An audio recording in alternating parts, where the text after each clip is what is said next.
या बैठकीकडे सगळ्या राज्याचं लक्ष आहे। यातून काय शेतकऱ्यांच्या हाती लागणार आहे हे पाहावं लागणार आहे। सह्याद्रीवरती काय घडतंय आणि शेतकऱ्यांच्या हाती काय लागणार, जसं तुम्ही आपल्यापर्यंत पोहोचवताय थेट ज्या ठिकाणी नागपूरमध्ये म्हणजे मुख्यमंत्र्यांचंच असलेलं शहर, थेट आपण त्या ठिकाणी जाणार आहोत। सूरज दहाट आपले प्रतिनिधी आपल्यासोबत आहे। सूरज, तुम्ही निश्चित ऐकलं असेल की उमेश यांनी सह्याद्री अतिथीगृहावरती सुरू असलेल्या बैठकी संदर्भातले सगळे अपडेट्स दिले। मात्र शेतकऱ्यांचे नेते सह्याद्रीमध्ये मुख्यमंत्र्यांसोबत असले तरी शेतकरी देव पाण्यात ठेवून बसलेले असणार आहे। तुमच्याबरोबर अनेक शेतकरी जे या आंदोलनामध्ये गेले कित्येक दिवसांपासून बच्चू कडूंना पाठिंबा देण्यासाठी आलेले आहेत आणि त्यांच्या मागण्या पूर्ण व्हाव्या याचं आवाहन करताय। मुख्यमंत्री स्वतः पाहत असतील सह्याद्रीवरती, त्यांचे प्रतिनिधी पाहत असतील, त्यांचा पक्ष पाहत असेल, तर या शेतकऱ्यांच्या नेमक्या मागण्या आणि आज असलेल्या अपेक्षा सातबारा कोरा होणार का, याविषयी सरकारला त्यांना काय आवाहन करायचं?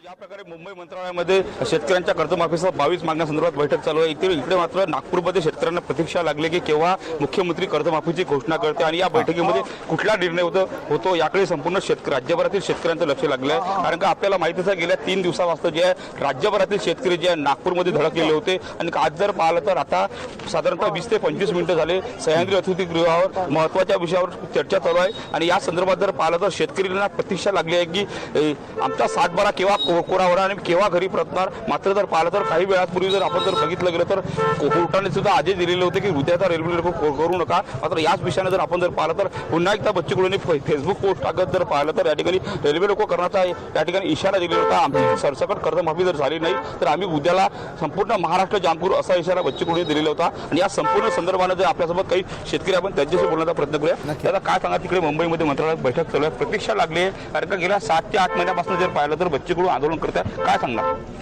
बैठकीची प्रतीक्षा अशी आहे का पूर्ण शेतकऱ्यांची, पूर्ण महाराष्ट्रातल्या शेतकऱ्यांना उत्सुकता लागली आहे का निर्णय काय आहे ते। निर्णय आला तर निर्णयाचं स्वागत केलं जाईल। जर एखादा आपला आनंदाचा निर्णय आला तर तो वेगळा आनंद केला जातो, परंतु जर निर्णय आमच्या बाजूनं नाही आला शेतकऱ्याच्या बाजूचा, तो उद्रेक नक्की केला जाईल।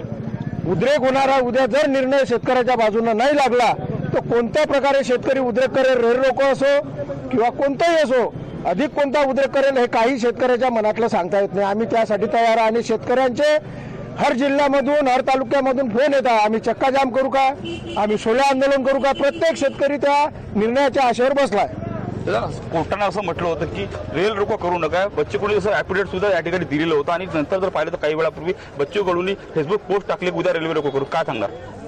विषय असा आहे का आता शेतकऱ्याची अतिशय दयनीय अवस्था आहे। शेतकरी मरणाच्या दारात उभा आहे। अशा परिस्थितीत तिकडे न मरता इकडे काहीतरी आंदोलन करून आपल्या भावाला, आपल्या वडिलाला न्याय देऊन मराठा असं प्रत्येक शेतकऱ्यांना ठरवलं आहे। त्यामुळे शेतकरी काय करेल हे निश्चित आज सांगता येणार नाही आणि सर्व शेतकरी आम्ही आजही इथं नागपुरात ठाम मांडून आहे। बच्चू भाऊच्या माननीय मुख्यमंत्र्यांच्या निर्णयाचा आम्ही वाट पाहत आहोत। निश्चित आणखी कसं तुम्हाला काय वाटतं, काय सांगणार?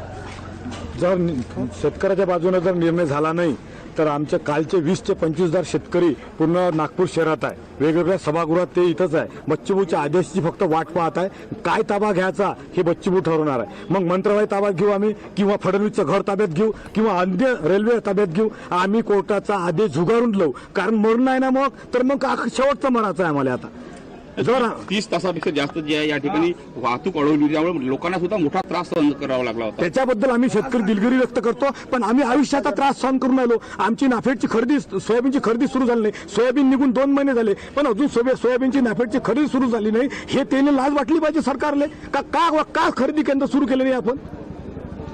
त्याचा काय सांगणार विदर्भातले मुख्यमंत्री, खरंच विदर्भातील शेतकऱ्यांना, मराठवाड्यातील शेतकऱ्यांपूर्वी महाराष्ट्रातील शेतकऱ्यांना विदर्भातले मुख्यमंत्री न्याय देतील? आता आमचे जे नेते आहेत हे सध्या त्यांच्या चर्चेसाठी तिथे गेलेले आहे। आम्ही त्या चर्चेमुळेच इथे त्यांच्या म्हणजे याची उत्तराची वाट बघत आहे। जर त्यांनी उत्तर दिलेलं नाही तर फार गंभीर परिस्थिती निर्माण होणार आहे आणि काही विरोधक जे आमचे जे नेते आहेत बच्चू भाऊ यांच्यावर जे काही टीका टिप्पणी करत आहेत त्यांच्यासाठी एकच सांगतो की हत्ती बसलेला जरी असला ना तरी तो गध्यापेक्षा उंच असतो, हे त्यांनी लक्षात घ्यावं। आणि जर त्यांनी सकारात्मक भूमिका सीएम साहेबांनी दिली नाही तर फार गंभीर प्रमाणात आंदोलन छेडलं जाईल, एवढं सांगतो। जय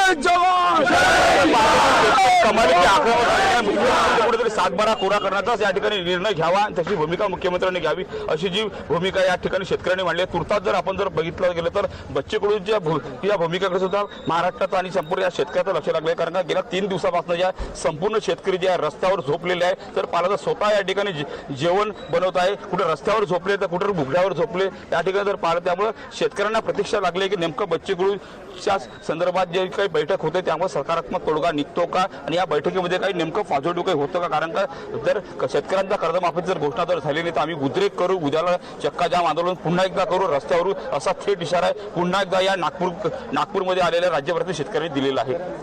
निश्चितच सूरज, ज्या प्रकारे शेतकऱ्यांची एका बाजूला मागणी असल्याचं स्पष्टपणे दिसतंय, जसं तुम्ही सांगितलं की शेतकऱ्यांना सरकारकडून प्रचंड प्रमाणामध्ये अपेक्षा आहे. तिकडे उमेश सह्याद्रीवरती लक्ष ठेवून आहेत की आजच्या संपूर्ण या बैठकीमध्ये